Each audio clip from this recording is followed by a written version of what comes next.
lugar, quisiera saber si es que se me escucha claro. ¿Me escucha bien?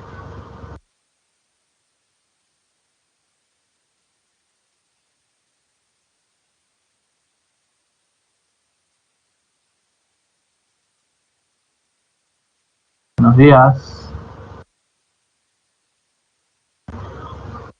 ¿Me logra escuchar bien? ¿Todo ok? Recuerden que si es que por ahí queda alguna duda o consulta, no solamente de mi curso, sino de los demás, eh, tienen el llamado multichat, ¿no? Donde pueden, pues, ahí indagar un poco más sobre esta pregunta que tienen aún, ¿no? Entonces es muy importante eso, ¿no? Si quedan dudas aún en el curso, siempre es bueno, pues, despejarlo en el llamado multichat. Muy bien, entonces vamos a comenzar, jóvenes, esta semana, número 2 de geografía. El título es la cartografía, jóvenes. Vamos a apagar la cámara para tener mejor internet. Muy bien, entonces, ya recordar un poco la semana pasada, referente pues a que la geografía comenzó desde una disciplina, ¿no? Simplemente desde descripción de lo que uno observaba, ¿no? Descripción de la Tierra. Poco a poco fue avanzando, se fue desarrollando hasta convertirse en una ciencia. Y esta ciencia geográfica, en la cual ya no busca simplemente describir, sino ahora lo que busca también es dar respuesta a ello, ¿no? Comenzó a interactuar con otras ciencias, como por ejemplo, comenzó a interactuar con las matemáticas. Y es ahí donde comienza pues a darse estas ciencias auxiliares, por así decirlo, de la geografía, donde pues tenemos a la cartografía. Vamos a hablar también acerca de las representaciones cartográficas, ¿no? Lo que son los mapas, las cartas topográficas, los planos y aquellos elementos y principios. Muy bien, jóvenes. De manera de definición nos dice, ¿no?, que la cartografía es un conjunto de estudios y de operaciones científicas, artísticas y técnicas que intervienen en la elaboración, análisis y utilización de los mapas, las cartas y los planos. ¿Sí? Entonces es muy importante eso. No solamente para realizar la cartografía se necesita pues la ciencia, por así decirlo, ¿no?, sino también ese don artístico que uno tiene. O sea, te tiene que gustar para poder justamente aplicar tus conocimientos, tus habilidades en la elaboración de documentos cartográficos. ¿Cuáles son esos documentos cartográficos? Los mapas, las cartas topográficas y los planos. Ya de manera rápida, por así decirlo, vamos a mencionar que los mapas, chicos, recuerden que son bidimensionales. ¿Por qué decimos que los mapas son bidimensionales? Al igual que los planos, por lo común. ¿Por qué se dice que los mapas son bidimensionales? Porque van a sobre todo utilizar dos dimensiones, que es la longitud y latitud, ¿sí? Los planos también son bidimensionales y hay algunos que pueden ser tridimensionales.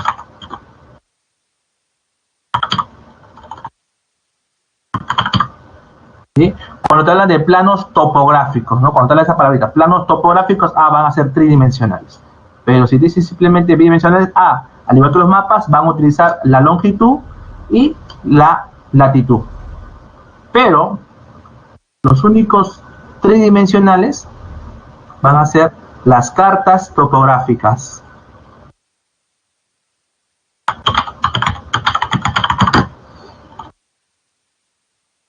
¿Por qué decimos, jóvenes, que las cartas topográficas son tridimensionales?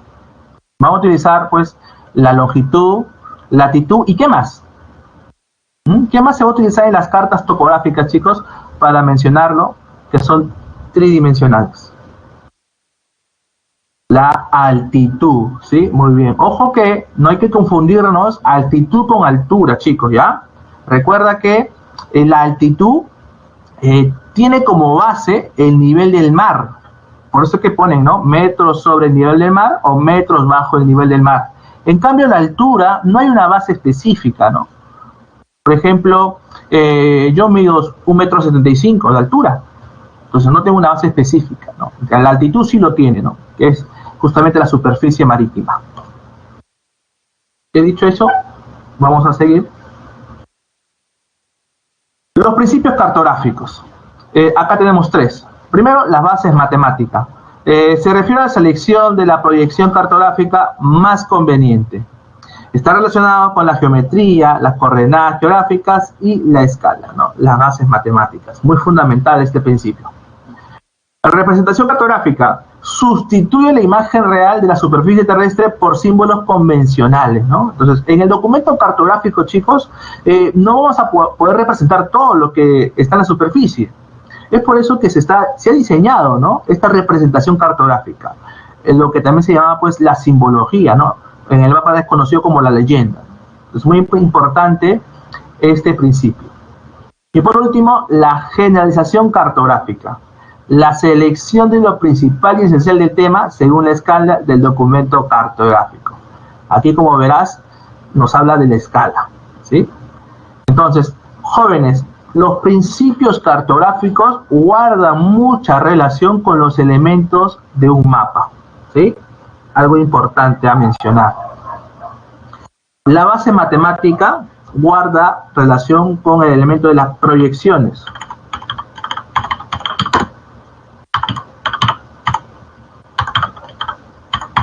De las proyecciones cartográficas, ¿ya? La representación cartográfica guarda relación con la simbología.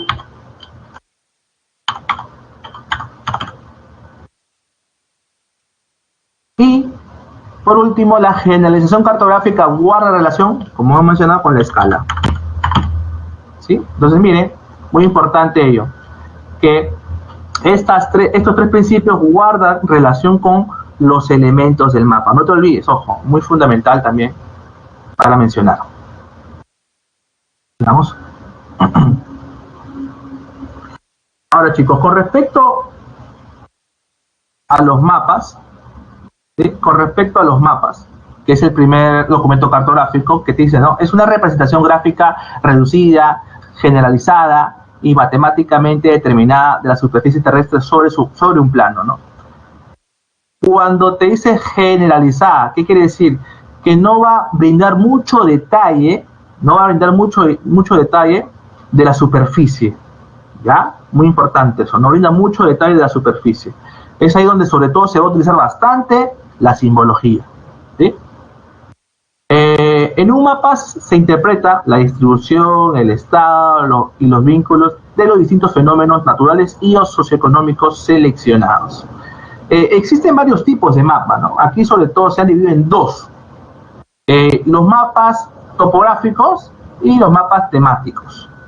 Muy importante eso. Los mapas topográficos, chicos, sobre todo son utilizados como la base de todo documento, ¿ya? Los mapas topográficos es la base, porque justamente va a delimitar la superficie, miren, delimita la superficie, en este caso, el Perú, ¿cierto? La superficie del territorio peruano va a ser delimitado por un mapa topográfico. Algunos también le mencionan, ¿no?, que los mapas topográficos es un mapa base, ¿sí? Mapa base. Lo podemos poner, son considerados los mapas topográficos como el mapa base, ¿sí? Entonces, cuando yo voy a realizar un mapa temático, ¿qué debo tener previamente?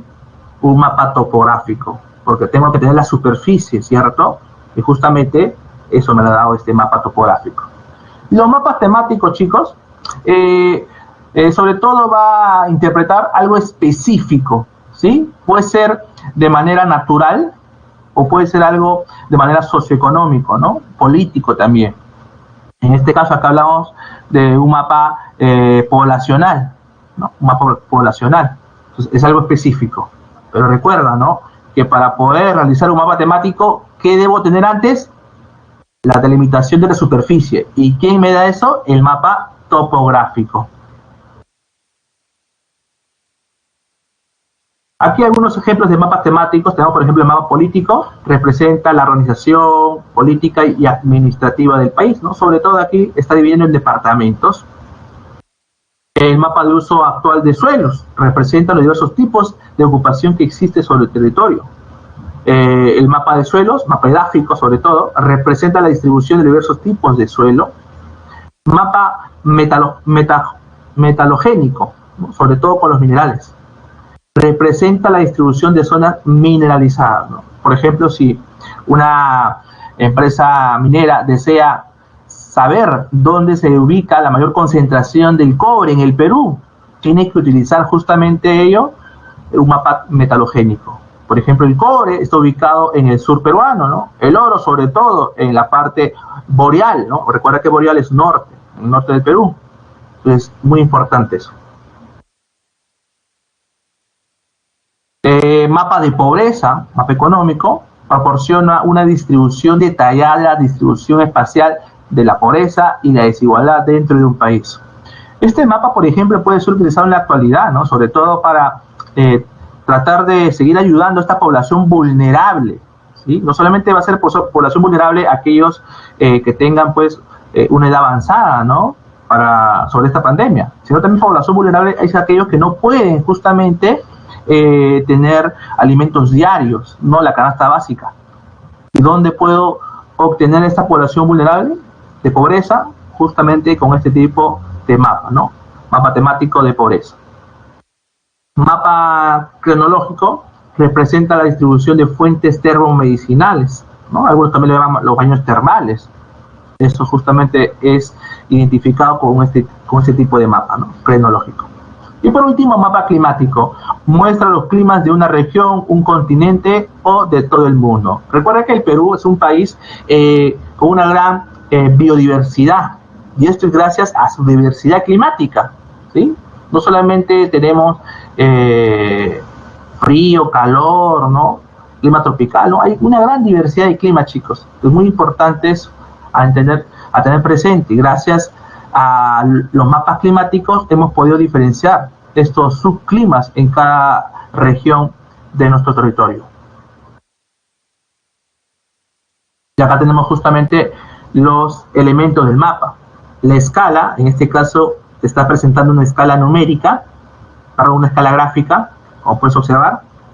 Los símbolos convencionales, ¿no? La leyenda, ¿cierto? En un documento cartográfico siempre se menciona leyenda, ¿no? Esa es la simbología. Acá también observas justamente. Y la proyección cartográfica también te lo menciona en el documento. Muy bien, vamos con el primer elemento, ¿no? La proyección cartográfica. Jóvenes, ¿podemos representar a la Tierra en un solo plano? ¿Qué dicen ustedes? ¿Se podrá representar a la Tierra en un solo plano?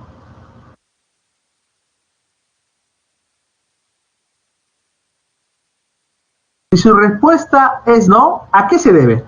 ¿Por qué creen que la Tierra no puede ser representada en un solo plano?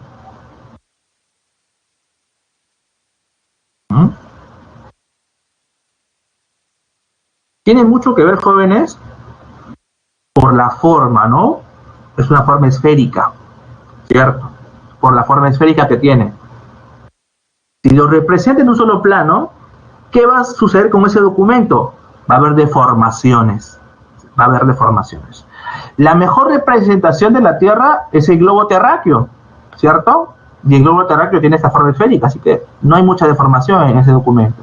Pero si lo voy a representar en un plano, ahí sí va a haber justamente deformaciones. Entonces, para que no exista ello, o sea, las deformaciones, se ha diseñado las llamadas proyecciones cartográficas, donde se van a utilizar en diferentes escalas, en diferentes latitudes sobre todo, ¿ya? Para que justamente, como te mencionaba, no exista deformaciones. Acá tenemos tres tipos de proyecciones cartográficas, son las más conocidas, jóvenes, son las más conocidas. La primera, la proyección cilíndrica. Luego tenemos la proyección cónica y proyección azimutal, ¿sí?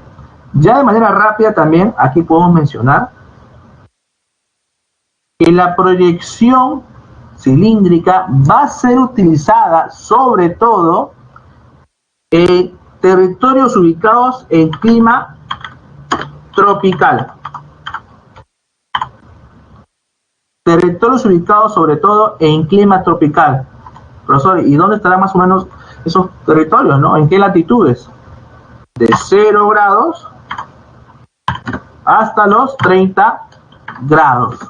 Tanto latitud norte como latitud sur. ¿Ya? De 0 a 30 grados, chicos, va a ser utilizado esta proyección cilíndrica.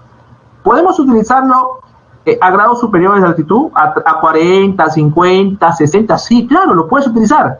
Pero, ¿qué va a pasar? Se va a comenzar a deformar el documento. Recuerda que con las proyecciones cartográficas lo que uno busca es que no exista deformaciones, ¿cierto? Entonces, con la proyección cilíndrica, yo represento sin deformación de 0 a 30 grados de latitud, tanto norte como sur. La proyección cónica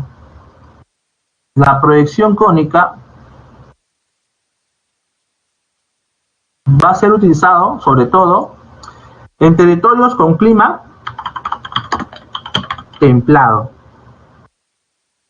¿Sí? Clima templado. Latitud promedio es entre los 30 grados hasta los 60. ¿Sí? Vuelvo a repetir, latitud tanto norte como latitud sur. En los territorios con un clima templado, ubicados justamente entre los 30 y 60 grados, latitud norte y sur, se va a utilizar esta proyección cónica. Y por último, la proyección azimutal en posición polar, ¿sí? En posición polar, aquí está, los llamados, o el llamado clima frío, ubicados entre los 60 grados hasta los 90, tanto norte como sur, ¿no? Latitud norte como sur, va a ser justamente representado sin deformaciones con la proyección azimutal. ¿Ya, chicos? Entonces, recuerda nuevamente que la proyección cartográfica busca que en el documento no exista deformaciones. ¿Ya? Los tres más importantes son los que hemos mencionado, ¿no? Cilíndrica, de 0 a 30 grados, cónica, de 30 a 60 grados, y azimutal, de 60 a 90 grados, tanto norte como sur. Se busca representar al territorio peruano en un documento cartográfico sin deformación. ¿Qué proyección cartográfica se va a utilizar, jóvenes, para representar al Perú sin deformación? A ver, ¿quién me dice?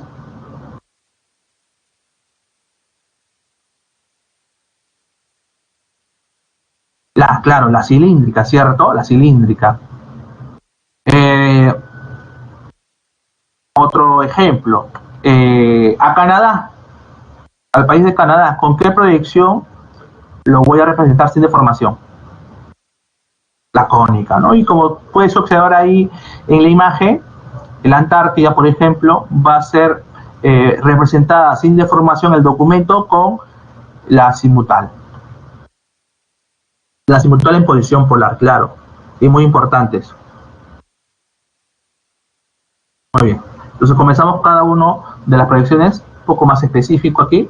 Te dice que la proyección cilíndrica es cuando el cilindro es tangente a la línea ecuatorial, fue creada por Mercator, ¿no? Entonces acá está el cilindro, ¿no? El cilindro está parado, ¿no? Longitud, perdón, está en vertical, ¿cierto? Y todo el sector que esté, por así rozando, ¿no? Con este cilindro, va a ser representado con esta proyección.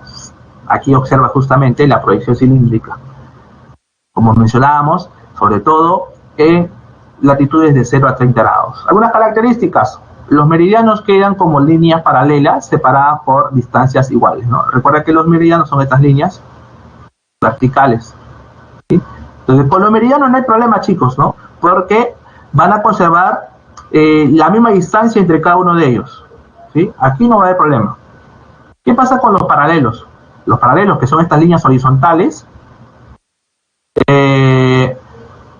aumentan el distanciamiento a medida que nos alejamos del ecuador. Mira, entonces, ¿dónde o con qué coordenada es que se va a ver esa deformación en la proyección cilíndrica? Con los paralelos. Porque mientras me voy alejando de la línea ecuatorial, ¿qué pasa con los paralelos, que son estas líneas horizontales? hay un distanciamiento mucho más, ¿no? Entonces acá observa justamente, ¿no? Aquí en el Ecuador la distancia entre los paralelos es la misma, pero mientras me alejo del Ecuador, latitudes superiores, ¿qué pasa? Se van distanciando entre sí. Ahí comienza justamente la deformación. Existe mayor deformación en las regiones cercanas a los polos y no es posible representar en el mapa latitudes por encima de los 80 grados. Una frase para la proyección cilíndrica sería, ¿no? A menor latitud, menor deformación. ¿Sí? Entonces sería importante mencionar justamente este tipo de frases en la proyección cilíndrica. Sobre todo exacta de 0 a 30 grados. De 0 a 30 grados, no te olvides. Gracias a esta proyección cilíndrica es que también, chicos, hemos podido, se ha podido obtener una coordenada, ¿no? La llamada proyección universal transversal de Mercator, ¿no? Las coordenadas UTM. Recuerdan que cuando hablamos de la proyección cilíndrica, ¿cómo estaba el cilindro? Como te mencionaba, ¿no? Parado, ¿no? En posición vertical. Pero para las coordenadas UTM, ¿qué sucede con el cilindro? Ya está, pues, en posición horizontal, ¿no? Está echado, por así decirlo. Y cuando está de esta manera, va a ser utilizado para las coordenadas UTM. Recuerda que en la clase pasada hemos hablado justamente de coordenadas geográficas, sobre todo hemos mencionado que las coordenadas geográficas es el punto de interferencia, perdón, de intersección entre longitud y latitud, ¿cierto? Aquí sobre todo nos va a hablar de que estas coordenadas UTM van a ser divididas, sobre todo en la longitud, por 6 grados, ¿no? Cuando el cilindro es tangente al globo a lo largo de un par de meridianos opuestos, en este caso el mundo se divide en 60 usos, en las cuales cada uso contiene 6 grados, ¿no? Cada uso contiene 6 grados de amplitud. El territorio peruano está comprendido entre los usos 17, 18 y 19, cuyos meridianos centrales son el 81, 75 y 69. Entonces, es otra forma de tener las coordenadas, ¿cierto? O ubicación de un punto en la Tierra, con las coordenadas UTM. Acá tenemos justamente cómo está este planisferio referente a la representación en UTM. Acá están los 60 usos, ¿no? Los 60 usos. Y por este lado van a ser divididos por letras, ¿ya? Van a ser divididos por letras. El alfabeto son, ¿no? Como puedes observar, cada cuadrante va a tener justamente un uso y una letra, ¿no? Por ejemplo, este cuadrante que estoy aquí en el puntito rojo es el uso 14, R, ¿no? Y abajo va a seguir siendo uso 14, pero ¿qué letra? Letra U, ¿no? U. Sigo bajando, ¿no? O por aquí va a ser el uso 10, K. Entonces, es otra forma justamente, chicos, de poder orientarnos en cualquier lugar del territorio mundial, ¿no? Del planeta. Sigamos ahora con la proyección cónica. Esta proyección considera un cono con vértice en un punto de la prolongación del eje de la Tierra. Sobre ese cono, se proyectan los contornos de la superficie a representar. Se recomienda, sobre todo, para representar zonas de latitudes geográficas medias, ¿no? Cuando dice latitudes medias, recuerda que son latitudes entre los 30 grados hasta los 60. 30 grados hasta los 60. Recuerda, tanto latitud norte como latitud sur. Son latitudes medias. Algunas características. Los meridianos se representan como rectas que se dirigen hacia los polos. Aquí están, ¿no? Estas líneas verticales, los meridianos que se dirigen hacia los polos. Los paralelos se distribuyen en forma equidistante. Acá están los paralelos. Representan con mayor precisión latitudes que van de 30 a 60, te mencionaba latitudes medias, clima templado, ¿no? Puede ser que también en las preguntas, en el examen, chicos, te hablen de los climas, ¿no? ¿Qué país, perdón, un país ubicado en un clima templado desea ser representado sin deformación? ¿Con qué proyección cónica puede representar? O sea, no te dio coordenadas, ¿no? Entonces te dio simplemente el tipo de clima. Ah, clima templado. Entonces te vas justamente con esta proyección cónica, ojo, cónica. Hemos dicho clima templado. De 30 a 60 grados. Ahora, otra cosa importante, chicos, te dice que esta proyección cónica es un sector circular. Nunca es un círculo completo, ¿ya? Es un sector circular.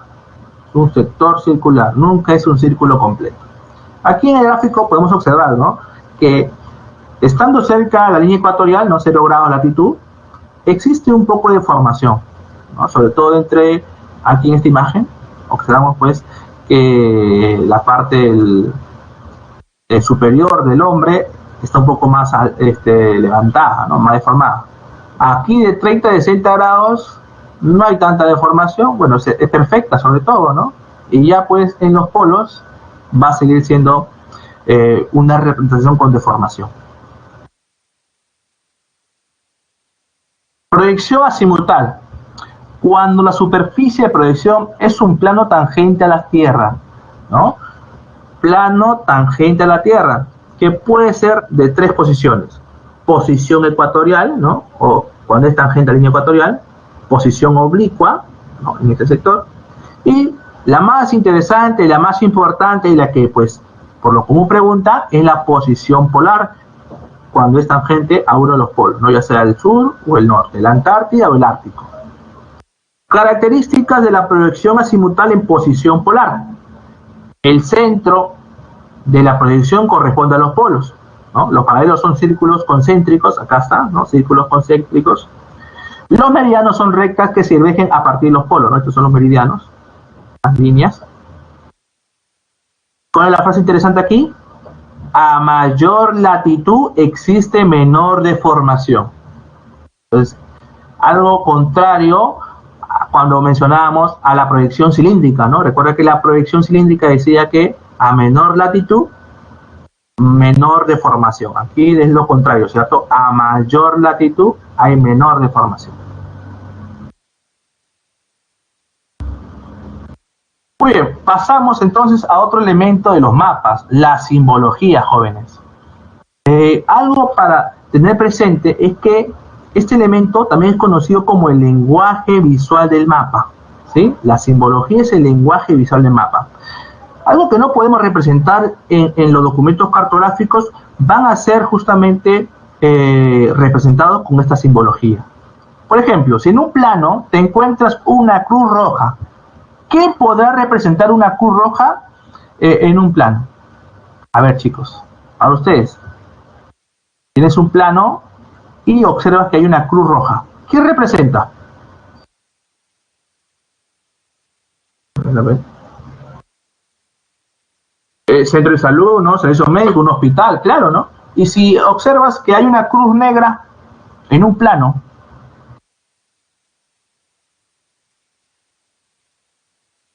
claro, un cementerio, ¿no? Lo contrario. En el plano de San Isidro, en el plano del distrito de San Isidro, se observa bastantes banderitas. ¿Qué representa una banderita, chicos? En un plano de San Isidro. ¿Qué podrá ser? Las banderitas. Puede ser un colegio, puede ser una biblioteca, una embajada, chicos, una embajada, ¿no? Las banderas en los planos son embajadas. Entonces miren, ¿no? Toda esa información, ¿dónde la vamos a encontrar? En la leyenda del mapa, ¿no? Del documento cartográfico, la leyenda. Entonces, por lo común, gran parte de la leyenda es internacional, ¿sí? Tiene, pues, interpretación internacional. Lo mismo para todo el mundo, por así decirlo. Acá, por ejemplo, vas a observar, si en un documento cartográfico ves líneas rojas, puede ser entrecortadas, una línea recta un poco delgada y una gruesa, ¿no? ¿Qué significa? Vas a la leyenda y vas a poder justamente interpretar qué se entiende sobre eso. Como te vuelvo a repetir, ¿no? El lenguaje visual, los símbolos convencionales se encuentran inmersos en la leyenda, ¿sí? En la leyenda. Muy bien. Y por último, con respecto a los elementos del mapa, tenemos la escala cartográfica. ¿Qué te dice, no? Es la razón o equivalencia entre las dimensiones en el mapa, carta o plano, y la superficie terrestre que representa. La selección depende principalmente del propósito del documento cartográfico. Puede ser escala numérica o escala gráfica. Entonces, jóvenes, muy importante ello, ¿no? Que la escala va a ser siempre fundamental cuando voy a elaborar un documento cartográfico.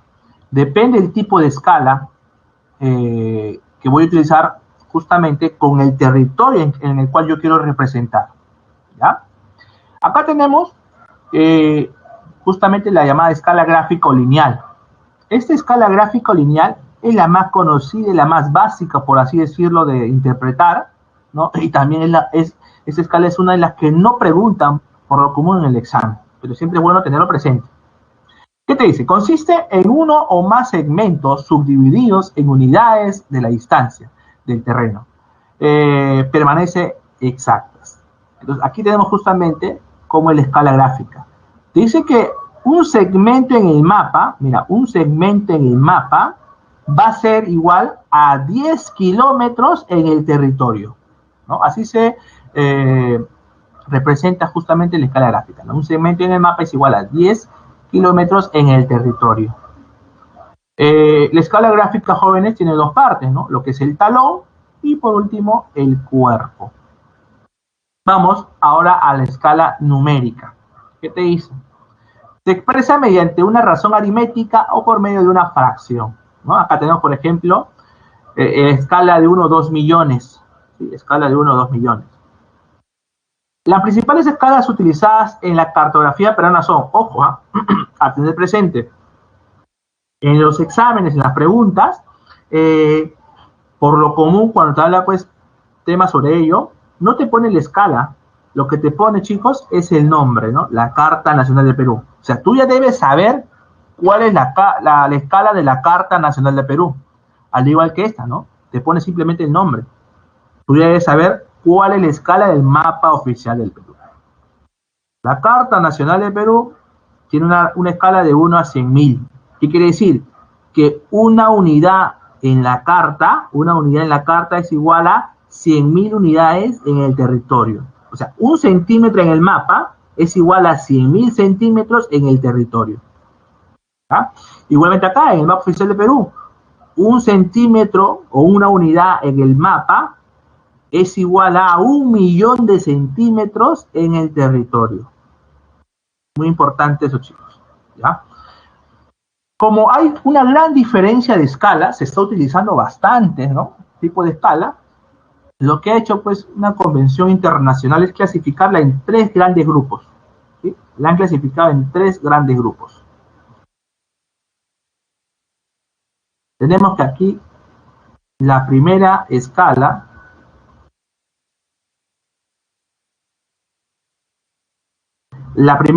también es considerada como gran escala. Gran escala. Esta gran escala está entre 1 sobre 1000 hasta 1 20.000. ¿Ya? La gran escala es entre aquellos documentos que comprenden escala de 1 a 1000 hasta 1 a 20.000. La mediana escala es entre 1 sobre 25.000 hasta 1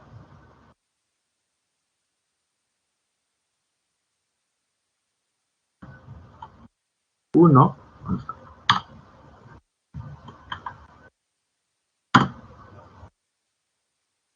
1 sobre 200.000. Perdón, 200.000. ¿No? Esta es la mediana escala. Aquellos documentos cartográficos ubicados entre ese rango. Y la pequeña escala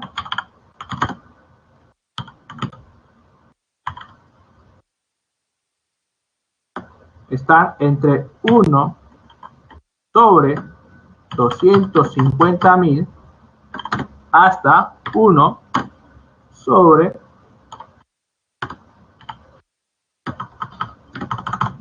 1.000.000.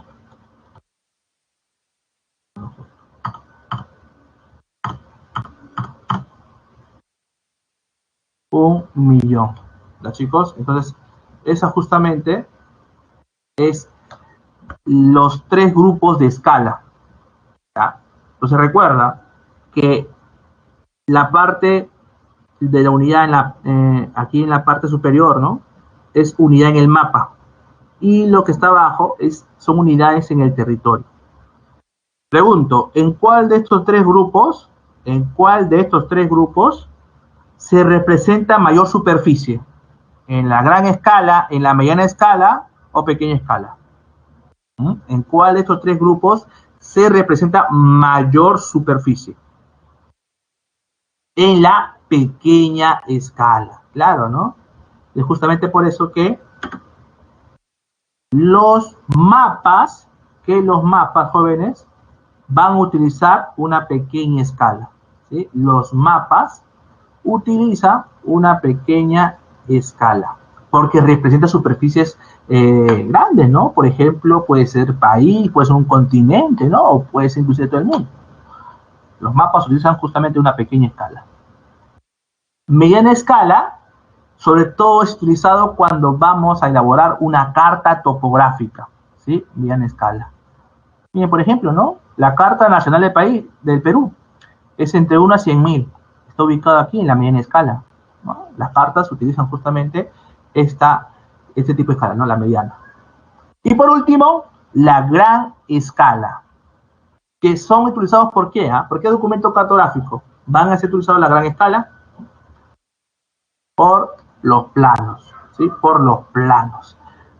¿Qué característica, vamos a adelantarnos un poco a los temas, ¿no? ¿Qué característica tendrá esta gran escala? Si yo utilizo esta gran escala, ¿qué característica tiene? A comparación de la mediana y pequeña. Claro, es más detallada, ¿sí? Más detallada. ¿Cómo es eso, profesor? Que en un plano, por ejemplo, cuando voy a utilizar mi gran escala, yo podré, pues, representar, ¿no? Podré dibujar un parquecito, un estadio, ¿no? O mi casa, inclusive. Entonces, es más detallado que en la superficie, ¿no? Tiene mayor detalle en la superficie, en la cual tú vas a representar. Algo que no se va a evidenciar mucho, casi nada, en la mediana y en la pequeña, ¿no? Como hemos visto diapositiva más adelante, que los mapas son muy específicos, ¿cierto? Muy específicos. Por eso se utiliza bastante simbología. En cambio, la gran escala es muy detallada en la superficie. Oye, digamos. ¿Cómo calcular, chicos, la escala, ¿no? Cartográfica? Sobre todo este tipo de escala es la que mucho están preguntando, ¿no? Para calcular la escala se tiene en cuenta tres valores: la longitud del terreno, la longitud en el mapa y la escala empleada para elaborar el mapa. Todo esto se puede resumir en la siguiente fórmula, ¿no? 1 sobre x, esta es la escala. 1 sobre x la escala. dm, distancia en el mapa. Y dt, distancia en el terreno, ¿no? Recuerda que te decía que la unidad en la parte superior representa la distancia en el mapa, ¿no? Es igual acá. Y la parte inferior es la distancia en el terreno. Aquí, ¿no? Como hemos visto aquí, 1 sobre 2 millones. 1 en el mapa es igual a 2 millones en el terreno. ¿Y cómo puedo hacer justamente los ejercicios cuando me hablan de escala? Con esta pequeña formulita, regla de 3 nada más, chicos, regla de 3. Multiplicas, diagonal y divides, ¿no? Multiplicas, divides. Por lo común, jóvenes, por lo común siempre te dan la escala. Ojo, por lo común siempre te dan la escala. Ya sea te representa, o sea, te dicen, ¿no? 1 sobre 1000, 1 sobre 2000, 20.000, etcétera. O también te puedes decir simplemente estas palabritas de la Carta Nacional del Perú o del Mapa Oficial del Perú. ¿Ya? Tener presente eso. Ya, por lo común, vuelvo a recalcar, siempre tener de escala. También te van a dar uno de estos dos, ¿no? O bien la distancia en el mapa o en el terreno. Tú tienes que encontrar uno de ellos. Y como vuelvo a repetir, para hallarlo, regla de 3 nada más. Muy bien. Vamos con la carta topográfica, chicos, ¿no? La carta topográfica. Hemos mencionado que los mapas, por lo común, son bidimensionales, al igual que los planos, por lo común. En cambio, las cartas topográficas son netamente tridimensionales, ¿ya? Tridimensionales, porque van a utilizar lo que es la longitud, la latitud y, sobre todo, lo más importante para ellos, la altitud. Una carta topográfica muestra fundamentalmente la planimetría, lo que es la longitud y latitud, y altimetría de la zona que representa, ¿no? Completando estos datos con la toponimia, cuadrícula e información marginal. Algunas características importantes, chicos. Ya te mencionaba, ¿no? Contiene latitud, longitud y altitud. Utilizan curvas de nivel. Profesor, ¿cuáles son las curvas de nivel? Justamente esto, estas líneas, ¿no? Y estas líneas, chicos, que estás observando en la imagen, son las que nos van a ayudar a saber justamente la altitud. Gracias, entonces, a las curvas de nivel, vamos a saber la altitud. ¿Qué son las curvas de nivel? Líneas equidistantes que unen puntos de terreno con igual altitud. ¿Sí? Muy importante. Ahora, existen, por así decirlo, dos tipos de curva a nivel, siempre y cuando, pues, se observe o se identifique la superficie a representar, ¿no? En la cual ya rápidamente vamos a poder identificar qué curva de nivel vamos a utilizar. ¿Cómo es eso, no? Por ejemplo, si yo quiero representar la superficie continental, voy a utilizar las líneas isométricas, ¿ya? Si yo represento la superficie continental, voy a utilizar las líneas isométricas. Pero si yo voy a representar superficie o relieve submarino, voy a utilizar las curvas, ¿no? Llamadas líneas batimétricas. Es muy importante también aquí en identificar qué superficie voy a representar. Continental, isométricas. Marítimo o submarino, batimétricas. Ejemplo, una empresa transnacional dedicada al rubro minero desea identificar las zonas donde hay mayor concentración de cobre en Tacna. Para ello debería o debe tener una carta topográfica. ¿Qué línea van a utilizar? ¿Las IXO o las BATI? Para crear esa carta topográfica y saber si es que hay o dónde hay mayor concentración de minerales en Tacna. A ver, chicos.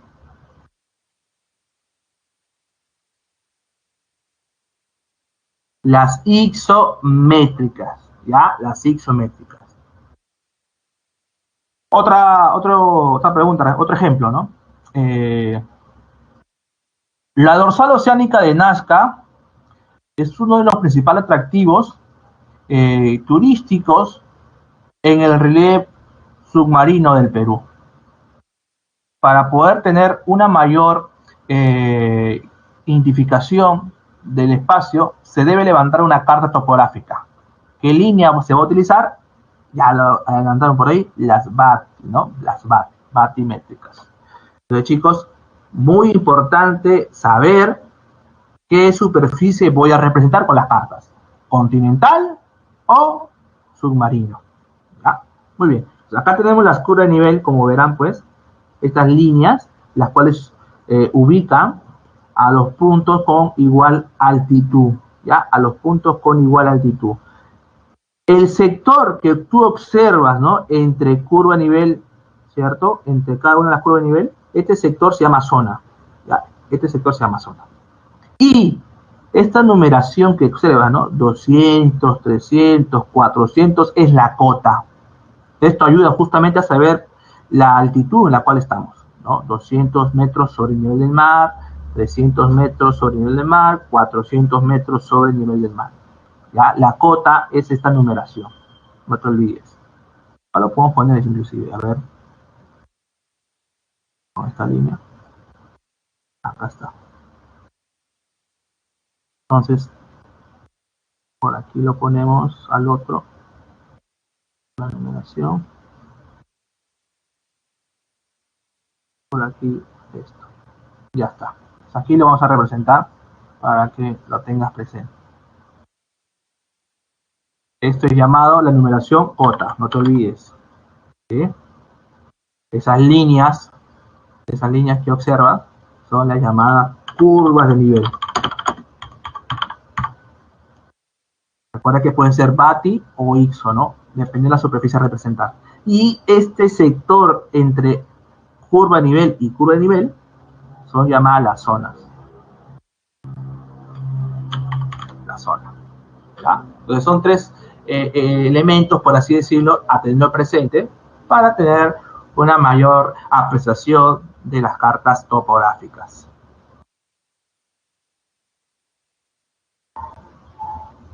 A ver, ¿qué me dice? Cuando la cota es negativa, ¿será línea batimétrica? A ver, por lo común, cuando se te menciona líneas batimétricas, claro, puede ser en negativo. Recuerda que la superficie marítima es la base, ¿no? La superficie marítima es la base.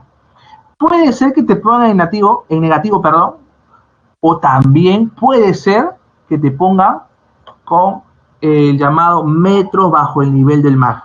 ¿Sí? Por lo común, yo siempre, más he visto preguntas que ponen metros bajo el nivel del mar, ¿no? 400 metros bajo el nivel del mar, 1000 metros bajo el nivel del mar. Ya cuando observas justamente en la pregunta que te ponen metros bajo el nivel del mar, ya se sobreentiende que vamos a utilizar justamente las líneas batimétricas. ¿Sí? Puede ser en negativo, ¿no? Pero como te menciono, más he visto preguntas sobre cuando te ponen el metro bajo el nivel del mar.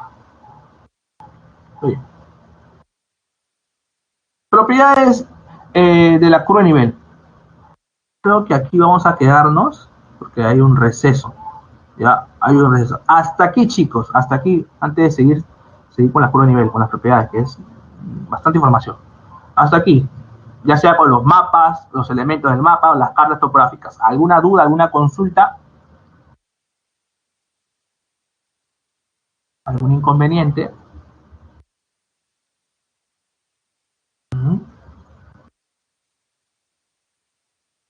Antes de que te vayas a tu receso, sobre la escala, sobre la simbología, las proyecciones, alguna consulta, chicos.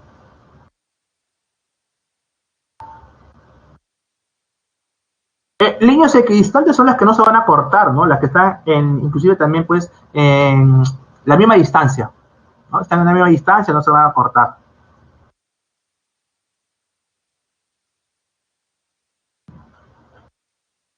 Otra consulta, chicos, está por ahí. Vamos a parar un ratito esto. Me concierne a la cartografía, nos quedamos aquí.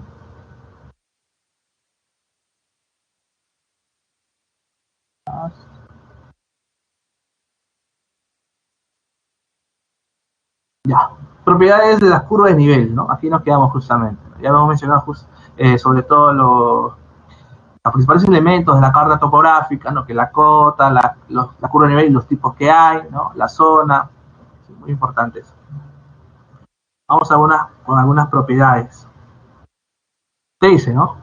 Dos curvas de nivel nunca pueden cortarse entre sí o coincidir. Algo que por ahí escribían, ¿cierto? Si se pueden cortar dos curvas de nivel.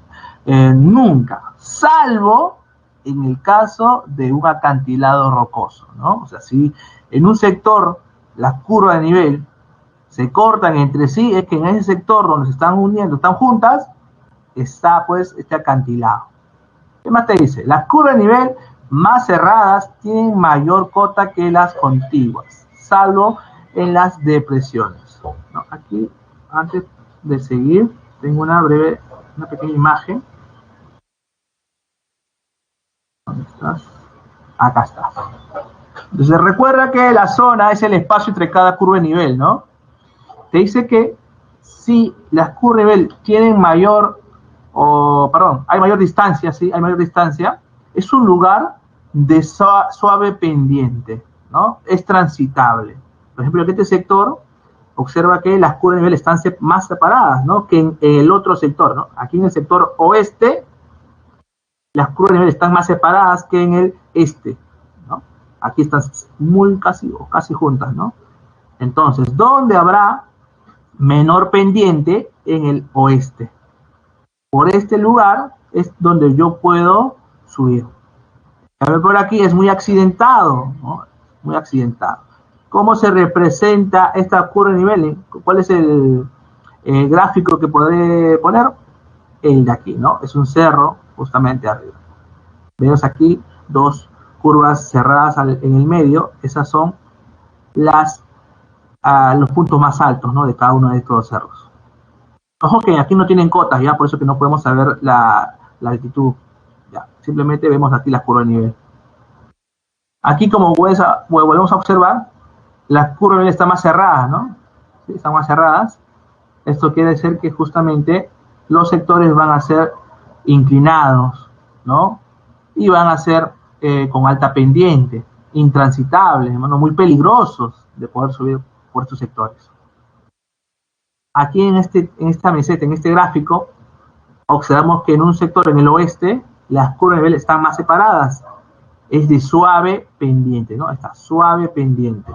Suave pendiente. Mientras que en el otro sector, ¿no? Como puedes observar, más juntas, hay una alta pendiente. ¿Qué pasaría si en este sector las curvas de nivel se cortan, ¿no? Están pegadas? ¿Qué pasaría si en este sector que estoy señalando las curvas de nivel están juntas? Se cortan, como decían por ahí. ¿Qué relieve formaría en el sector oriental de este gráfico?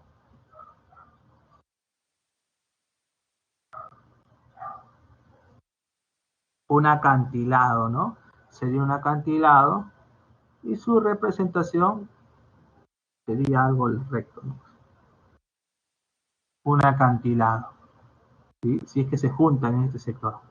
Tener presente ello. Aquí también observamos justamente dos cimas, ¿no? Aquí vemos los dos puntos, las dos curvas de nivel en el medio, donde pues nos representan justamente esos dos relieves. Jóvenes, es importante, ahora no lo tenemos, ¿no? Pero es importante que siempre, para poder saber si es un relieve ascendente o descendente, ¿no? Si es un cerro o es una depresión, por así decirlo, debemos saber o debemos tener presente la curva del centro, ¿no? ¿Cómo están las cotas? Si la cota está ascendiendo a la curva del centro, será un relieve ascendente. Pero si la cota, la numeración, está descendiendo desde esta curva del centro, es un relieve descendente. ¿Ya? Entonces, es muy importante saber ello. Aquí están los gráficos. Aquí están los gráficos que vamos a ver ahorita. La superficie comprendida entre dos curvas de nivel consecutivas se denomina zona, ¿no? Eso ya lo sabemos. Acá está, ¿no? Mire, este es el relieve a representar. Es una depresión, ¿no? Acá está pues la superficie, ¿no? Vamos aquí y se observa justamente esta depresión, ¿no? Esta depresión. ¿Y cómo se representa en una carta? Mediante curva de nivel. Mire la curva del centro. 10, 20, 30, 40, ¿no? Justamente si observamos, está en descenso, ¿no? 40, 30, 20, 10, está en descenso. Quiere decir justamente que es un relieve descendiente, no es una depresión. Pero si aquí comienza en 10, 20, 30, 40, Sería un relieve ascendente, ¿no? Un cerrito, por ejemplo. Entonces, siempre es importante observar, jóvenes, la cota, ¿no? Para poder saber si es un relieve ascendente o descendente. ¿Sí? Muy importante ello.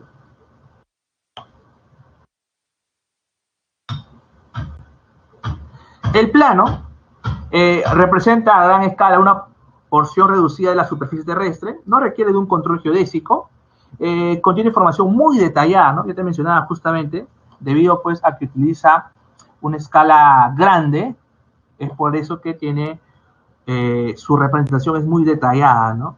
Podemos ubicar inclusive a un estadio, a una calle, una avenida, una casa, ¿no? Etcétera. Es muy detallado. Ahora, existen algunos planos que van a utilizar las llamadas curvas de nivel y cota, lo que hemos mencionado en las cartas, ¿no? A esos planos que utilizan curvas de nivel y cota son los planos topográficos. No te olvides, ¿ah? Planos topográficos. Vamos entonces ahora con los ejercicios, jóvenes.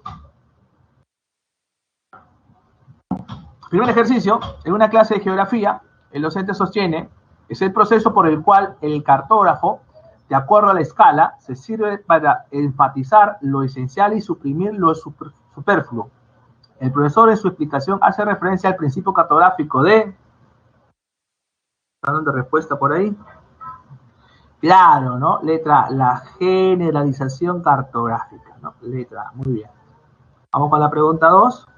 Con el propósito de reactivar el sector minero, el gobierno informa a los inversionistas sobre las zonas mineralizadas que existen en la cordillera de los Andes. Para dar mayor sustento a la explicación, provee a los concurrentes un documento cartográfico con información específica sobre la ubicación, de depósitos geológicos, tomando como referente la gestión. ¿Cuál es el tipo de mapa suministrado a los inversores? ¿Cuál es? El metalogénico, ¿cierto?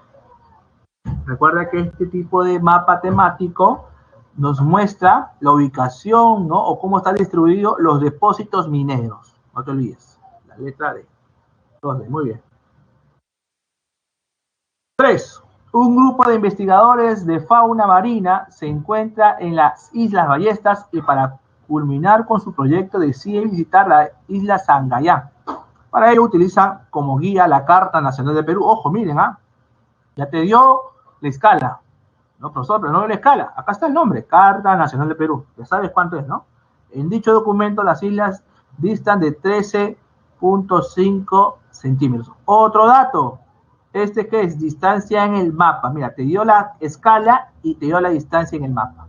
Determine la distancia real entre las islas, ¿no? Te pide justamente que apliques aquí regla de 3. A ver, vamos con una encuesta. ¿Cuál es la respuesta aquí, jóvenes? En la pregunta 3. En la pregunta 3, ¿cuál es la respuesta?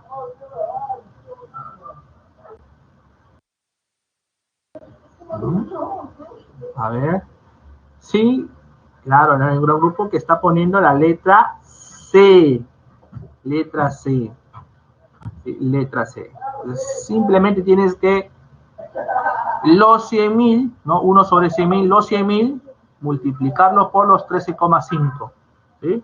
Pero ojo que está en centímetros, tienes que transformarlos en, ya sea metros o kilómetros, ¿no? Pues ahí te vas a dar cuenta la respuesta, letra C. Hay que convertir, no siempre la respuesta va a salir en centímetros, ¿sí? Puede ser en metros o puede ser en kilómetros, ¿ya? A tener presente ello. Ejercicio 3, respuesta letra C. Y por último, 4. Observe la siguiente imagen referente a las curvas de nivel. Luego determine la verdad o falsedad. 1. La zona que encierra el círculo rojo presenta suave pendiente. La zona que encierra el círculo rojo, suave pendiente, ¿verdadero o falso? Falso, ¿no? Recuerda que tú vas a encontrar una suave pendiente, o sea, un lugar donde yo puedo caminar, ¿no? Sin mayor dificultad, en lugares donde las curvas de nivel están más separadas. Por ejemplo, aquí, ¿no? En el sector oriental, en el este, las curvas están más separadas, es una suave pendiente. Por aquí yo puedo caminar. En cambio, por este sector, donde está cerrado el círculo, en el oeste, como las curvas están muy cerradas, es un lugar de alta pendiente, ¿no? Intransitable, muy peligroso por ahí. Es importante eso. 1, falso. 2, analizando las cotas, las cotas de numeración, se puede concluir que el relieve representado es una depresión. El relieve representado es una depresión. Eso es falso también, ¿no? Porque miren, está subiendo 30, 40, 50, 60, ¿no? Hasta 90. Si está en ascenso, es un relieve justamente, un cerrito puede ser, ¿no? Un relieve ascendente. Profesor, ¿y cómo sé si será un relieve descendente? Pues lo contrario. Pues en vez de 90, aquí en la curva del centro iría 30, ¿no? 30, 40, 50, ¿no? Hasta la base que es 90. Entonces, es importante, jóvenes, que vean pues las cotas, ¿no? Y cómo está aquí en la curva del centro. 3. La curva de nivel que se observa en la imagen evidencia una colina. ¿Es una colina? Sí, ¿no? Es una colina. Y 4. El área ubicada en el este. El área ubicada en el este es una zona de fácil acceso. El este. Claro, ¿no? Verdadero, el este. Recuerda que puede ser el este o sector oriental también, ¿no? Verdadero. Ejercicio 4, respuesta letra B, ¿no? 4, letra D. Entonces las preguntas 1A, 2, letra D y 3, letra C. Perdón, y 4, letra B. Vamos con cívica. Sí, vamos con cívica. A ver acá. Educación cívica. Muy bien. Hoy vamos a mencionar acerca de los derechos internacionales y cómo se protegen nuestros derechos internacionales. Recuerda que ya la semana pasada hablábamos de la Declaración Universal, ¿no? Un poco para tener en cuenta la historia, ¿no? Culminado la Revolución Francesa, se dan estos derechos del hombre o del ciudadano francés. Estos derechos, esta declaración de derechos dados después de la Revolución Francesa, van a ser la base, por así decirlo, de la Declaración Universal. ¿Sí? Muy importante eso. Que recién en 1948, 3 años después de la Segunda Guerra Mundial, es que van a ser adoptados por gran parte, ojo, no todos, pero por gran parte de los países. Otra cosa a tener presente es que la ONU, chicos, la ONU va a ser creado después de la Segunda Guerra Mundial, ¿no? O sea, acabando, 1945 se acaba y ¿quién lo crea? Estados Unidos. Crea la ONU, crea el Fondo Monetario Internacional. Justamente, recuerda que la ONU es un organismo que sobre todo está ayudando a preservar la paz, ¿no? Y recuerda que Estados Unidos fue el que más ocasionó, más desastres dio, ¿no? Ese país fue el que crea la ONU y el Fondo Monetario Internacional.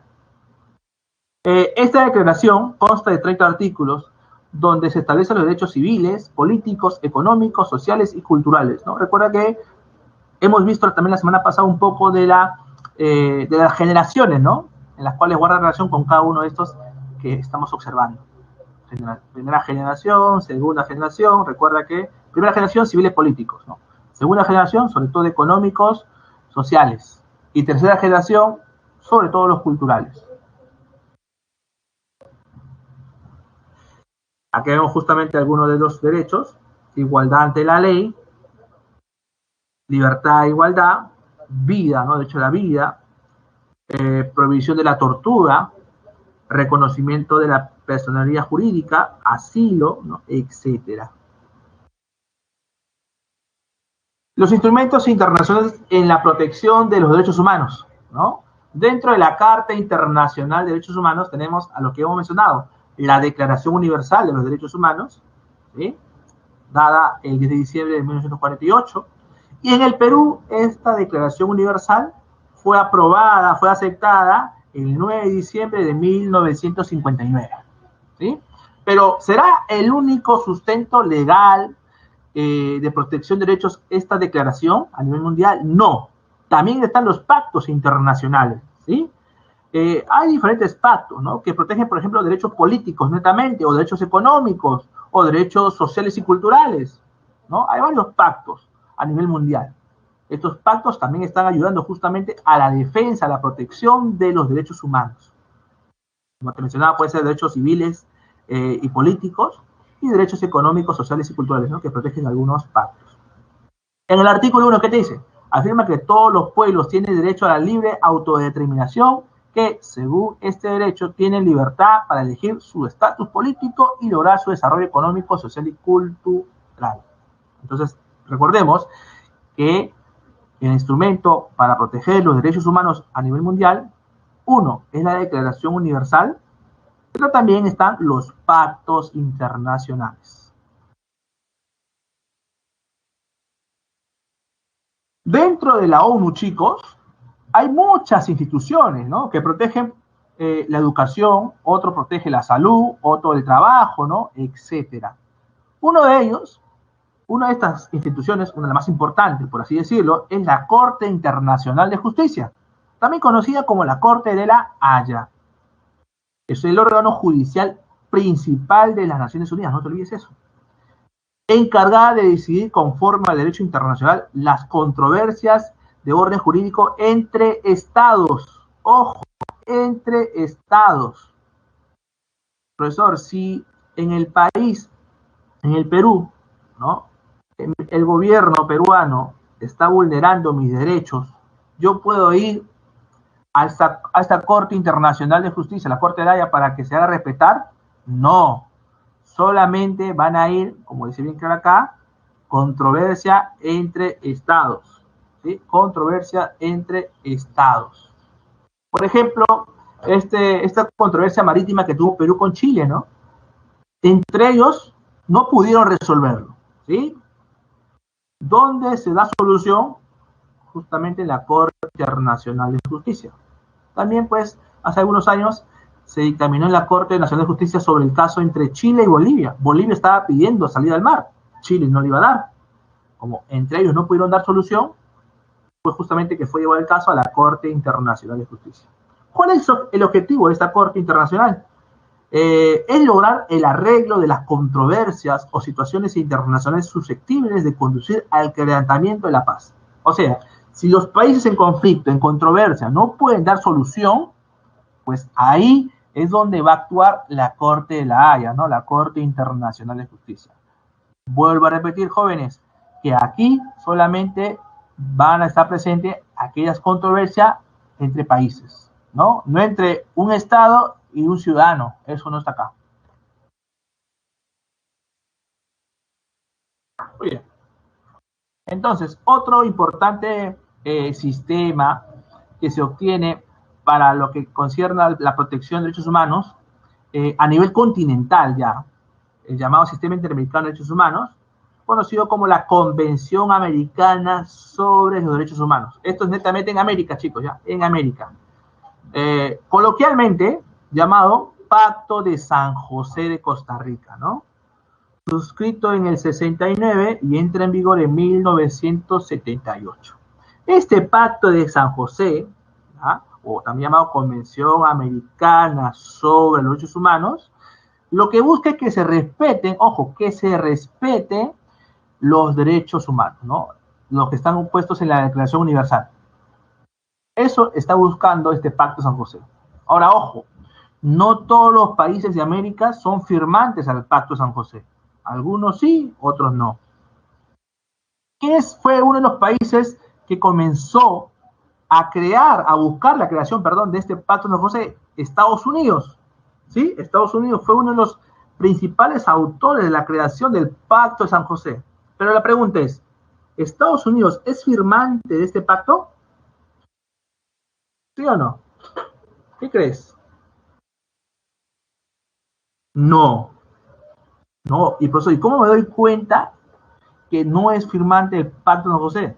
Porque en algunas regiones de este gobierno por estados se permite la pena de muerte. Algo que está protegiendo el Pacto de San José, ¿no? El derecho a la vida. O sea, que en los países firmantes del Pacto de San José se protegen los derechos, sobre todo pues el de la vida. No puede haber pena de muerte. ¿Sí? No puede haber pena. ¿Perú es firmante del Pacto de San José? Sí, sí hemos firmado este pacto. Y es por eso que aquí no se permite la llamada pena de muerte. Pero el profesor ha violado, es terrorista, ¿no? Un delincuente, pues, muy radical, etcétera. Pena de muerte no se puede, chicos. Aquí en el Perú no podemos declarar la pena de muerte por haber suscrito, no, haber firmado el Pacto de San José. ¿Podemos salirnos de este pacto? Sí, podemos salirnos, chicos, pero es muy contradictorio, es muy polémico la salida. Primero porque demora mucho tiempo, ¿no? Aparte que el Congreso tiene que hacer los trámites, tiene que hacer pues algunos plenos, también pues hay la aceptación por parte de la población, ¿no? Mediante un referéndum. Eh, Ojo, traición a la patria en contexto de guerra, ¿ya? En contexto de guerra, no en cualquier momento, solamente en contexto de guerra. ¿Sí? Según Constitución, ¿no? Traición a la patria en contexto de guerra. Eso sí está permitido, pues, en el Perú, ¿no? La pena de muerte, traición a la patria en contexto de guerra. Pero bueno, volvamos aquí, ¿no? Al Pacto de San José. Se puede salir del pacto, sí, pero es muy conflictivo, ya que algunos podrán utilizar la salida del Pacto de San José para derrotar, ¿no? O eliminar a sus contrincantes políticos, ¿no? Esta persecución política que existe en el Perú, ¿no? Que se está viendo hasta ahora, ¿no? Cada presidente que sale, chicos, y acaba su mandato, ¿acaso está tranquilo? ¿Acaso está en su casa? ¿No? ¿Está en una playa ahí tranquilo? No, casi todos los últimos 5 gobiernos son justamente procesados, ¿no? ¿Y qué es lo que busca ese perseguidor político?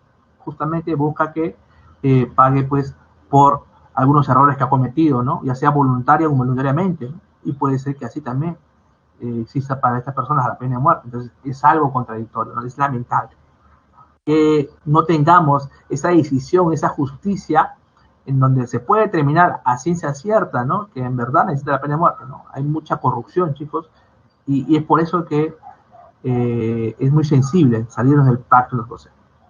Muy bien. Ojo que el pacto de San José solo va a actuar en aquellos países firmantes, ¿ya? País que no ha firmado este pacto, esta convención no actúa, ¿ya? Caso, por ejemplo, Estados Unidos, ¿sí? O caso Cuba, por ejemplo, ¿no? U otros países no firmantes de América. Ya, muy importante eso. Venezuela es un país firmante del Pacto de San José, ¿sí? Se está vulnerando los derechos, ¿no? Entonces ahí está interviniendo este pacto, ¿no? Está buscando justamente cómo poder dar respuesta a esta violación de derechos humanos. Dentro del Pacto de San José, chicos, dentro del Pacto de San José tenemos dos oficinas, ¿sí? Tenemos dos oficinas, por así decirlo, ¿ya? Tenemos la Comisión Interamericana de Derechos Humanos y la Corte Interamericana de Derechos Humanos. La Comisión y la Corte, ¿ya? La Comisión, ¿cuál es su labor, chicos? Para comenzar, es un órgano no judicial, ojo, no judicial. ¿Qué se entiende? Que aquí en la Comisión no se abren procesos judiciales, no se abren condenas, ¿ya? Ojo, en la Comisión no hay juez, por así decirlo. ¿Cuál es la función entonces de la Comisión? Lo que busca, jóvenes, es promover el respeto a los derechos, defender los derechos. Es un ente que observa que se cumplan los derechos, ¿ya? Esa es la labor de la Comisión. En los países firmantes, ¿no? La Comisión está observando que se respeten los derechos. Inclusive, pues, envía algunos emisarios a los países donde se vulneran los derechos para que en realidad testifique, ¿no? Que se están vulnerando, ¿no? En qué grado, en qué medida, en qué magnitud, cuánta población, qué tipo de derechos se están vulnerando. O sea, todo eso justamente esa comisión está observando, chicos. Ya, muy importante. A ver, tengo unas preguntas. Profesor, ¿una persona natural puede concurrir a la corte? Ahorita vamos a ver eso. ¿Existen otros países que no están de acuerdo con la Declaración Universal? Sí, hay algunos países que no han firmado, ¿no? Por ejemplo, estos pactos internacionales a nivel continental y mundial. Y es por eso que se observa justamente muchos inconvenientes, ¿no? Algunos países no respetan la Declaración Universal, chicos, no están en la ONU, ¿no? Hay países que no están en la ONU. Justamente, ¿por qué? Una de las principales causas es porque no están haciendo respetar esta Declaración Universal. Ya, vamos vuelta al tema. Entonces te mencionaba que la comisión es un órgano no judicial y su trabajo sobre todo es observar que se respeten los derechos, promover el respeto a los derechos. ¿Sí? Eh, puede aquí estar una persona o puede participar, puede hacer llegar una persona natural su caso. Por ejemplo, ¿no? Aquí en el Perú he trabajado por 20 años en un colegio, ejemplo, ¿no? Y me han despedido de manera arbitraria. Y yo me voy a quejar, hago mi denuncia ante el Poder Judicial, pero no me hace caso, ¿no? Me desestima mi caso. ¿Yo puedo ir a la Comisión Interamericana? Sí, pero ¿en qué momento puedo ir, chicos? ¿Ah? ¿En qué momento un caso nacional puede ir a instancias internacionales? Cuando tú hayas agotado toda instancia jurídica en tu país. La máxima instancia jurídica en el Perú, ¿cuál es? A ver, chicos, ¿cuál es la máxima instancia jurídica en el Perú?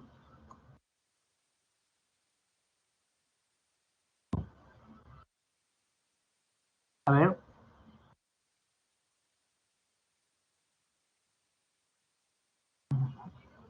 la Corte Suprema, ya, pero la máxima es el Tribunal Constitucional, ¿sí? Si tu caso llega al tribunal y en el tribunal no te dan, pues, eh, por así decirlo, la razón, tú puedes ir a la comisión, ¿sí? Tú puedes ir a la comisión. Mira, tienes que agotar toda instancia jurídica en tu país para que recién vayas a la comisión, ¿ya? La comisión, ojo, lo único que va a hacer la comisión, perdón, es observar tu caso. A ver, ¿qué pasó? ¿Por qué no te han dado respuesta? ¿Qué sucedió? Si es que hay un error, efectivamente, ¿no? Lo que hace la comisión es que devuelve tu caso al país, en este caso al Perú, al Poder Judicial sobre todo, y le menciona, ¿no? ¿Sabe qué? Aquí recomendaría que analicen este caso. Recomendaría que analicen este caso. Eso hace la comisión. Simplemente pues observa, notifica por ahí algunas cosas, pero no es algo de orden judicial, ¿no? Simplemente algunas notas nada más. Por ejemplo, cuando Kuczynski le dio el indulto humanitario a Alberto Fujimori, ¿ya?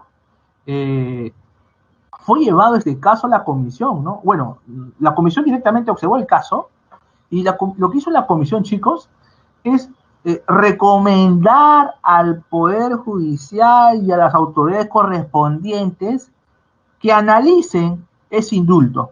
¿Sí? Eso hizo la comisión, ojo, eso hizo la comisión. Recomendó a que vuelvan a revisar el caso del indulto a las autoridades correspondientes. Entonces, debido a ese comunicado que hizo la comisión, se observó efectivamente, ¿no? Que había pues algunas cosas irregulares, ¿no? Y se le quitó pues este indulto a Fujimori. Y ahora pues está un poco delicado de salud, ¿no? Por X motivos. Entonces, ojo que la comisión simplemente notifica de manera pues para que tenga presente que puede existir algún acto irregular, ¿no? En la justicia de determinado país, ¿ya? Ahora, si es que este país no ha tomado en consideración las recomendaciones o algunas notas que ha hecho la comisión observa que no hay ningún avance hacia el respeto de los derechos, lo que la comisión puede hacer es derivarlo a la Corte. ¿Sí? Que la Corte es un órgano jurisdiccional. Ojo, aquí sí hay jueces, aquí sí se abren procesos judiciales, ¿ya? Diferente a la comisión, ojo. Su función principal es examinar y emitir sentencias sobre casos de violación de derechos humanos. Solo los estados partes, ahí te dice, ¿no? Solo los estados partes y la comisión tienen derecho a someter un caso a la decisión de la Corte. Ojo, ¿ah? Solo los estados partes. Si en Cuba se está vulnerando los derechos de los ciudadanos, estos ciudadanos pueden ir a quejarse a la comisión o inclusive no pueden ir rápidamente a la Corte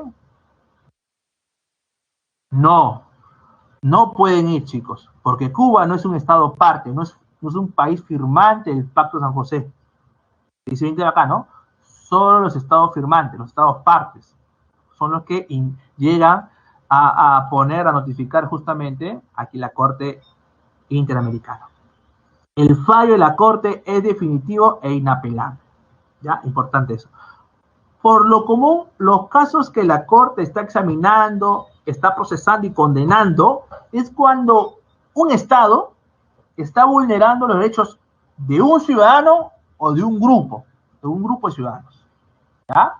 Entonces, eso es sobre todo la labor que está haciendo la Corte Interamericana. Cuando un Estado, un gobierno está vulnerando, violentando los derechos de un ciudadano o de un grupo. ¿Sí? Entonces, miren, chicos, recuerden la diferencia entre comisión y corte. Comisión observa, promueve el respeto de los derechos humanos. Y corte ya está procesando y condenando, ¿no?, aquellos actos que se están vulnerando en los derechos. Otra cosa, la sede principal de la Comisión Interamericana, mire, ¿dónde está? En Washington, D.C., Estados Unidos. Mientras que la Corte, la sede está en San José de Costa Rica. Hace algunos años, los países firmantes decidieron cambiar la sede, chicos. Porque ¿cómo es posible que un país, en este caso Estados Unidos, sea sede de la comisión? Si no es firmante, no es parte. No, se debe cambiar de sede. Por ahí pues hubo voluntarios, el caso de Brasil, el caso de México, si es que no me equivoco, pero también Perú, ¿sí? Esos tres países sobre todo fueron los que se ofrecieron para albergar como sede a la comisión, ¿no? El caso se estaba pues ahí llegando a algunos acuerdos, pero con esta pandemia se quedó en stand-by, como se dice. Sigamos.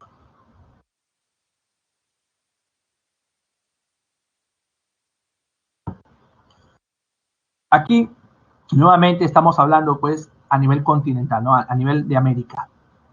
Y aquí sobre todo estamos observando la protección y el respeto de la democracia, la Carta Democrática Interamericana. Fue firmada un 11 de septiembre de 2001 en sesión especial de la Asamblea de la OEA. Aspectos esenciales que se dieron en esta Carta Democrática. Primero, definir, chicos, sustantivamente, ¿qué es democracia? ¿Qué se entiende por democracia, chicos? O sea, dieron una definición, para comenzar, ¿no? ¿Qué es democracia? Sobre esa definición, han diseñado mecanismos para prevenir y o responder cuando se vulnere la democracia. ¿Sí? Entonces, eso justamente es lo que se ha instado como principio en la Carta Democrática. Definición de democracia y mecanismos para prevenir o responder ante la violación de ello. En la actualidad, chicos, ¿qué país de América se podría activar esta Carta Democrática?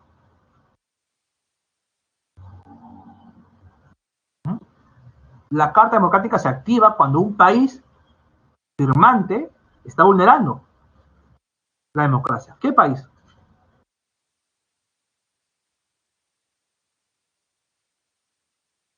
Claro, ¿no? Ahora lo es Venezuela, ¿sí? Venezuela, pues, con todo ese contexto en la cual se está dando, ¿no?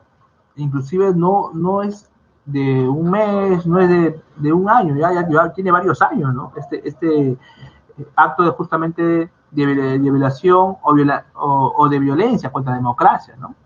No se respeta, por ejemplo, la participación de la ciudadanía. No hay ese respeto de la participación de la ciudadanía. No hay justamente un encarecimiento del proceso electoral a la ciudadanía.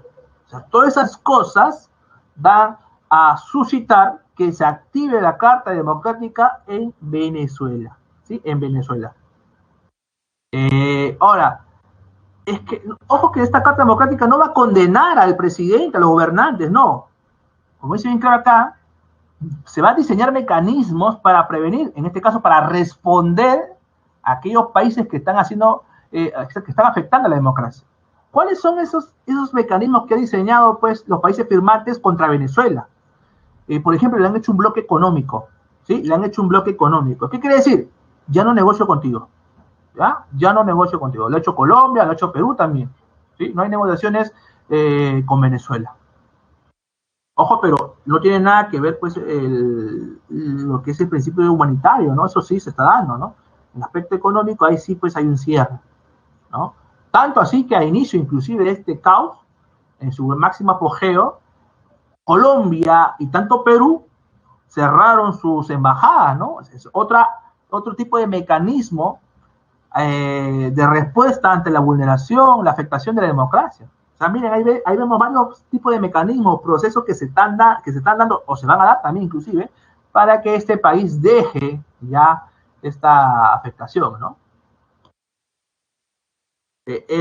Bueno, eso, si Maduro sale y dice, no, le meten preso, eso ya va a depender de la Corte Interamericana, ¿no? Si la Corte observa que el gobierno del señor Nicolás Maduro, bueno, e investigue, ¿no? Le puede condenar, ¿sí?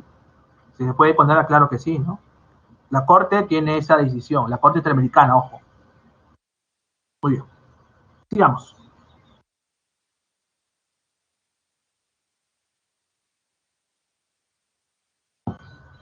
Ya hemos visto entonces, chicos, a nivel mundial, la ONU, ¿no? Cómo está buscando esta protección, respeto, promoción de derechos humanos a nivel mundial, la ONU, ¿no? A nivel continental, este Pacto de San José, ¿cierto?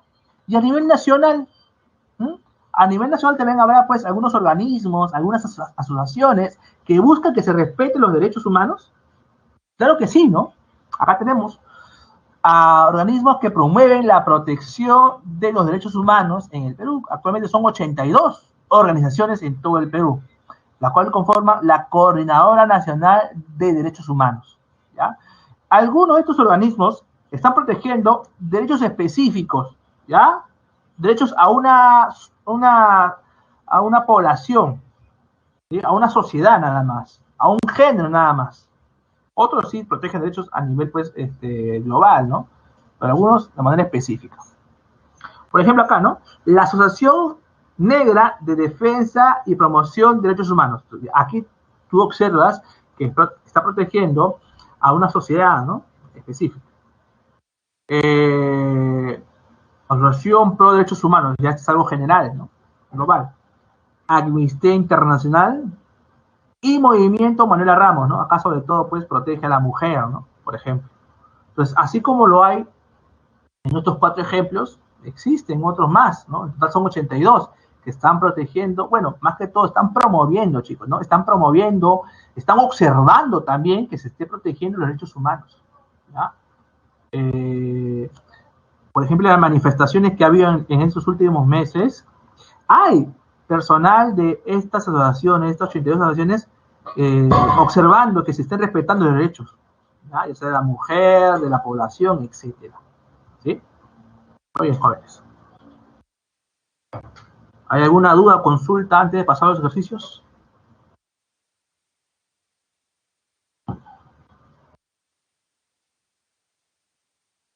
A ver. No, Estados Unidos no salió de la ONU, no ha firmado el Pacto de San José, no es firmante del Pacto de San José de Estados Unidos. Estados Unidos, recuerda que es el que ha creado la ONU en el 45. Al igual que la ONU, creó el Fondo Monetario Internacional. ¿Y para qué lo creó? Justamente para ayudar a aquellos países que había derrotado, ¿no? Que había destruido. ¿Cómo es la vida?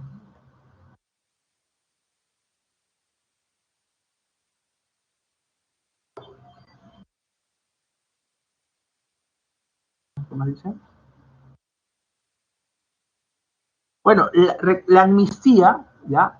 La amnistía, chicos, recuerda que es un proceso que lo va a hacer sobre todo el poder legislativo, ¿ya? Es para aquella sociedad, ojo, la amnistía no se da de manera individual, se da a un grupo, ¿ya? Un grupo, que de manera ilegal, si lo queremos llamar así, de manera no probatoria, son condenados. O sea, ellos no tienen la culpa de nada, pero han sido condenados. ¿Ya? Un ejemplo.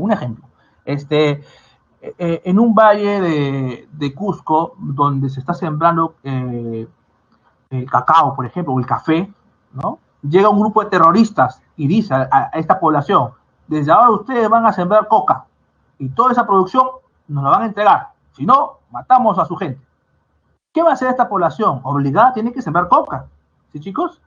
Entonces, el ejército, la Policía Nacional, pues va un día pues, a inspeccionar ese pueblo y observa que hay gran producción de coca ilegal, porque pues ahora la producción de coca tiene que ser registrada, pero esta producción de coca no ha sido registrada. Se entiende que va a ser pues para el narcotráfico. Es así que la policía, el ejército van a detener a esta población que está sembrando, ¿no? Que está ahí trabajando en la chacra. Van a ser condenados, ya van a ser condenados. Entonces se observa que esta población había sido obligada a sembrar, ya no le creyeron. El Poder Judicial dijo, no, ustedes estaban ahí, ustedes son sus terrenos, está su nombre, tienen la culpa. Entonces se le condena. Hay un grupo, en este caso pues esta Amnistía Internacional, ¿no? O a otros, inclusive otros organismos, que buscan la amnistía a esta población, ¿no? Que busca la amnistía a esta población. Es así que se le puede dar, ¿no? Se le puede dar la amnistía. ¿Qué quiere decir la amnistía? Es que te borro la investigación. O sea, nunca has cometido ese proceso, ese acto indebido. ¿Qué más?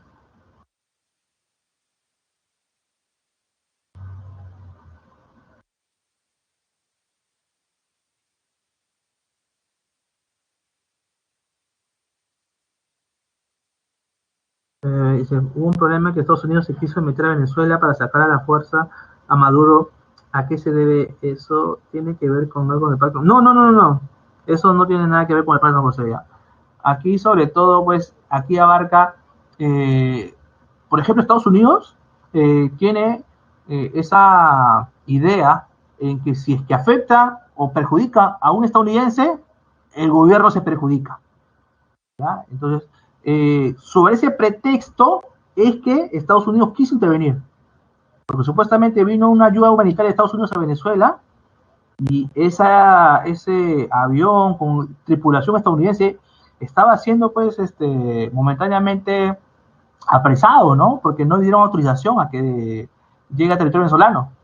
Y cuando se escuchó eso es que el gobierno estadounidense iba a atacar, iba a llegar barcos, etcétera, ¿no? Por esa razón es que Estados Unidos quería, ¿no? De alguna otra manera sacar a Maduro. Esa es la ideología que tiene ese gobierno. ¿Sí, chicos? Vamos rápidamente, entonces, antes que acabe, con los ejercicios. Pregunta 1. Una autoridad declara a los medios de comunicación que todas las personas que cometen un delito reciben una sentencia, no importando a qué estrato social y económico pertenezca. Esta expresión hace alusión a uno de los artículos de la Declaración Universal de Derechos Humanos, referidos a... ¿Cuál es la respuesta acá, chicos? ¿Cuál creen que sea la respuesta? ¿No? Todos somos iguales ante la ley y tratados sin distinción, ¿no? No importa tu condición económica, tu credo, no importa tu cultura, todos somos iguales ante la ley. Si has cometido un delito, tienes que pagar. 1, letra C. 2.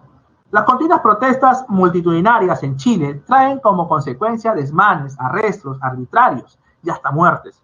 Todo esto acontece porque la población exige un plebiscito que modifique su constitución. En este contexto, la Comisión Interamericana de Derechos Humanos envió observadores a este estado. Por los hechos suscitados, quienes manifestaron, existe una grave crisis que vulnera las facultades humanas. De lo descrito, ¿es correcta la intervención de dicho organismo en este país? Bueno, lo ha solicitado por Chile, ¿no? ¿Quién es el que está interviniendo aquí? La comisión. Ya va a enviar algunos observadores y menciona eso, ¿no? La respuesta, a ver qué dicen ustedes. Claro, ¿no? La letra B, sí, porque su función principal es promover la observancia y defensa de los derechos humanos, ¿no? Eso busca defender, hacer respetar los derechos humanos. Promover, ojo, también la comisión está buscando promover los derechos humanos, ¿no? Promover que se respeten los derechos humanos, perdón. Ahora, algo interesante acá también, pues, ¿no? Plebiscito. ¿Qué es un plebiscito? ¿Sabes lo que es un plebiscito? ¿Has escuchado alguna vez?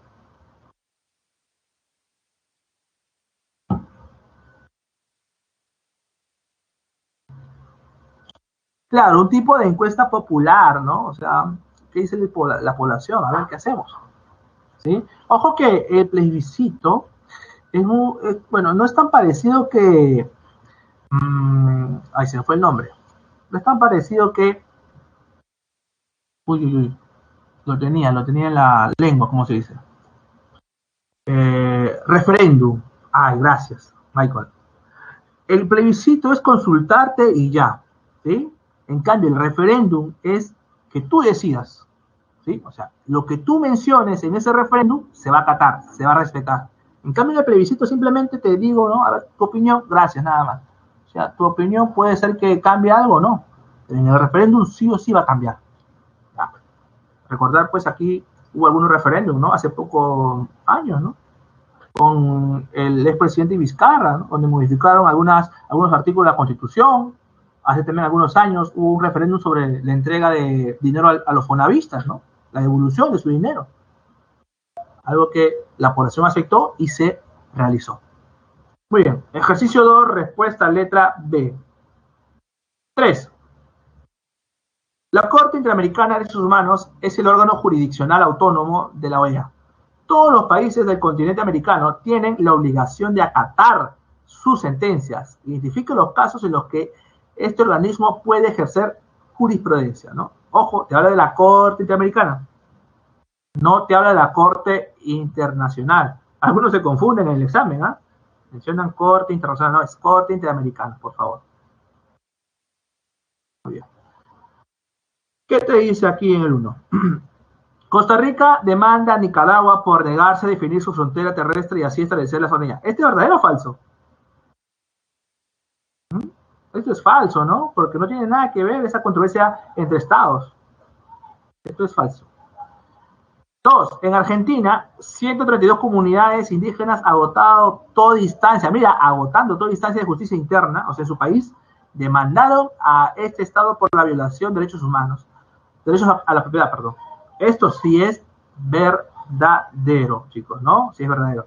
Tienes que agotar toda instancia. 3. Un ciudadano cubano demanda a su estado, bueno, ya dijo ciudadano cubano, demanda a su estado, no procede porque recuerda que Cuba no es un país firmante. Y 4. Los miembros de una agrupación de cesantes o jubilados, al no encontrar justicia en el Perú, deciden denunciarlo reclamando el derecho a la seguridad social. Claro, ¿no? No encontraron justicia en el Perú, ¿qué quiere decir? Agotaron toda instancia jurídica, así que recién ahí pueden ir a instancias internacionales, en este caso la Comisión, por último la Corte. Respuesta en la 3, letra D. ¿Sí? Dado. Sigamos.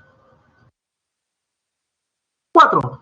En una conferencia jurídica acerca del derecho internacional, un ponente menciona que en el caso de controversias, el Estado que presente una solicitud es designado como el demandante y el otro Estado es el demandado. En el título oficial del litigio se separa el nombre de las partes con la abreviatura C, que corresponde a la expresión contra. Ejemplo, Nigeria contra Camerún. De lo expresado por el ponente, el organismo o institución que atiende este caso es, si hay una controversia entre estados, específicamente fronterizos, territoriales, por ejemplo, ¿no? ¿Quién tiene que actuar aquí para dar solución? La Corte Internacional de Justicia, ¿no? O también conocido como la Corte La Haya, ¿no? Recuerda que La Haya es una localidad de los Países Bajos, ¿no? El país que también conocemos como Holanda. Bien, ejercicio 4, letra D. Ahí están las claves. 1C, 2 letra B, 3 letra D y 4 letra D.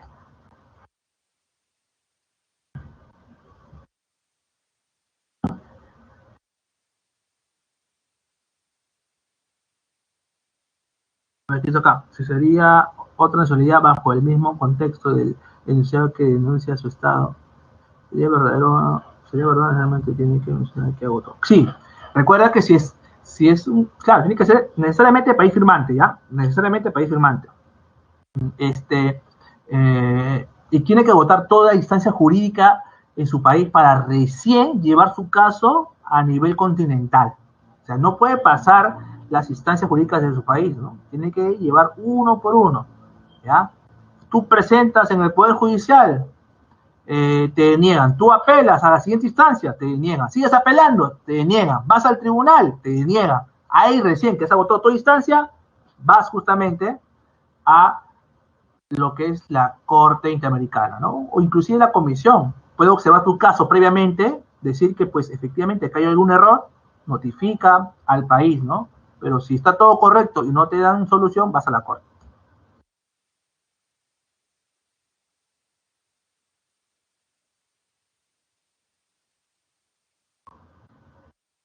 Sí, tienes que agotar toda instancia. ¿Sí? Agota. ¿En qué pregunta está eso? En la 3. Aquí, los miembros de una agrupación de cesantes y jubilados, al no encontrar justicia en el Perú, deciden denunciarlo reclamando el derecho de seguridad social. Ah, del cubano. Un ciudadano cubano demanda a su Estado ante las constantes y recurrentes transgresiones de su derecho a la propiedad. Claro. Claro, aquí debe decir, ¿no? Agotado toda instancia jurídica, va a la comisión, ¿no? O a última instancia a la corte. Pero tiene que decir, ¿no? Tiene que mencionar. Por ejemplo, acá, ¿no? No encontró justicia en el Perú. O sea, da a entender justamente que ya agotó toda instancia en el Perú, toda instancia jurídica en el Perú. ¿Qué otros países son firmantes? A ver, casi todo de Sudamérica, de Centroamérica son algunos, nada más. Barbados, claro, Costa Rica de ley, ¿no? El